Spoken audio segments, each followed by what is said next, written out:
Welcome back to another technical deep dive here in the debug zone.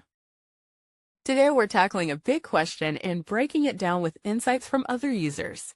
Hopefully this clears up some misconceptions and helps you get the answer you need. So buckle up, stay a little curious, and let's jump right in.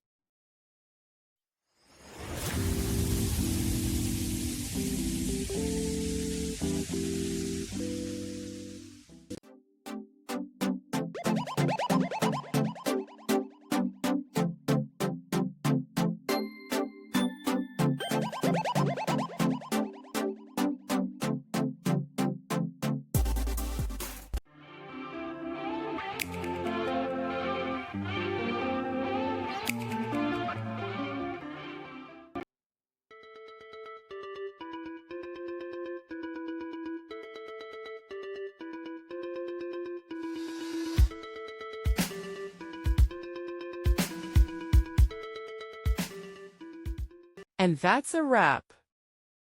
I hope you found the answer you were looking for. If you did, take a second to hit that subscribe button. It really helps out. And let me know in the comments which solution worked best for you. See you next time in the debug zone.